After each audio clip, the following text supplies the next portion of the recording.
In this video, I'll walk you through how to turn your overseas resume to be suited for Sydney, Australia. Let's go! Resume to work really well in Sydney, Australia, you need to have the following aspects. Number one, you would like to have no more than 3 pages or 4 in any cases. Number two, you want to have quick summary that explains who you are and where you aspire to be. And number 3, you need to capture as much keyword that is presented in the job description to appear on your resume equally. And let's go through exactly what that means one by one as we go through. Having 3 or no more than 4 pages are very important aspect for resume to be well suited for Australia, especially in Sydney, is because the way how it's been adopted and in terms of the practice in HR.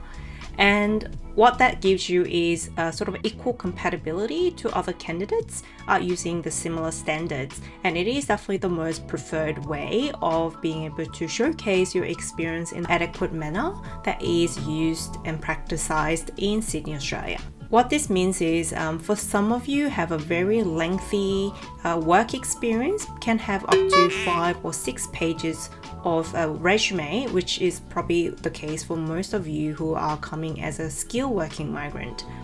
But don't forget, based on the fact that you need to reduce it down to 3 to 4 pages, it can be a bit of a challenging task. So what you can do in this case is, first of all, cut out all the irrelevant work experience that was done for more than 5 years ago or 10 years ago or even longer than that period. Just ruthlessly cut it out. And or if you must, just put it in a single line summary of what you did in the past, but without really going much further than elaborating on what you did as a role to capture your true work experience. And also another way to do that is group them into a certain chunk of the work experience that is relevant if you really want to emphasize your key strength and the relevant areas of work experience that you had in the past in order to apply for the role in Sydney. So that is something that you can try do. Secondly, it's important to have a quick summary of who you are in the very front section of the resume. So what this will look like is what you did in the past generally, by describing who you are.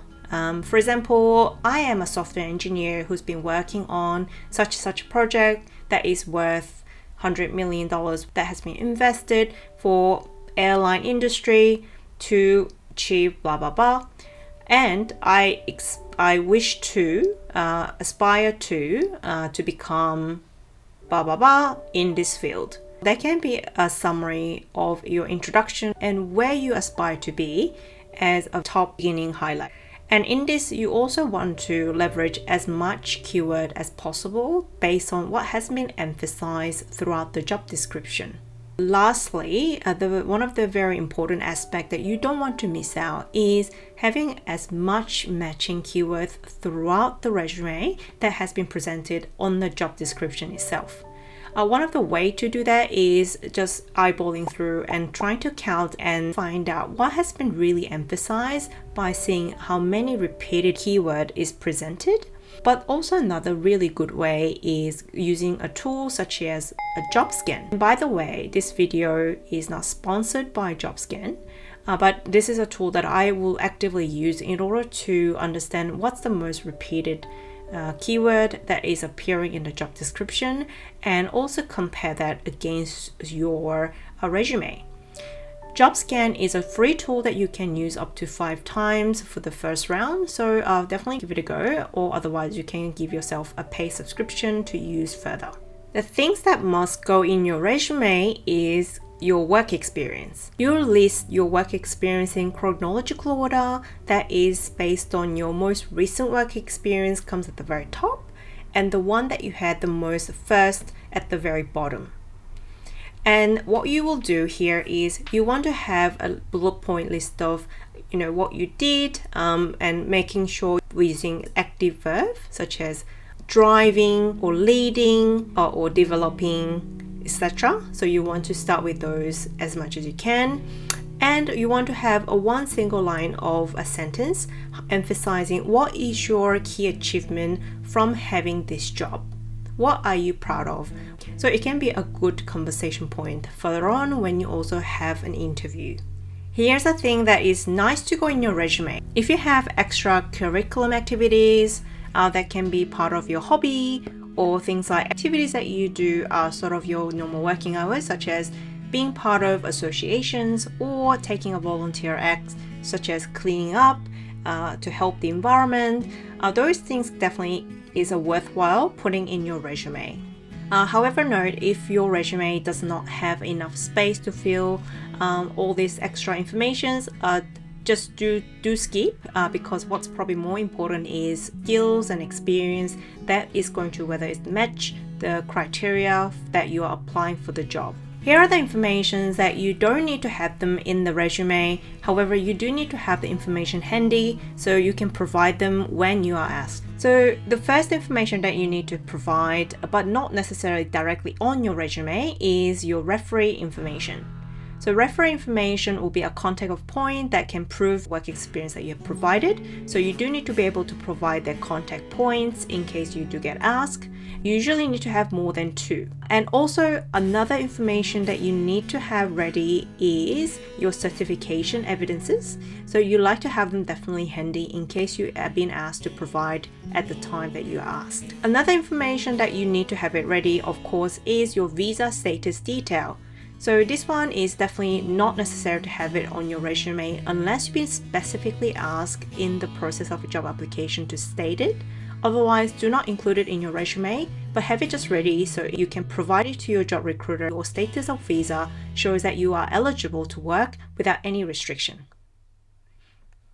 Now, here are the things that you do not put it in your resume, no matter what cost. So first of all, do not put family relationships about your physical appearance and details, showing your photo, your age, and also you do not put your sexual orientation or your background that can show anything beyond your work experience. And that can be your religious belief or anything such as ethnicity. So these informations are unlawful and it will make it illegal to hire you based on this kind of information. The reason I highlight this is even though it seems very obvious that you should only be selected based on your actual skills and merit, I've seen in overseas countries that such practice still exists. So I've found that it's very common to have your photograph done and to put them in your resume. Also, some people put their date of birth, which is completely no-no. Do not put those informations in your resume.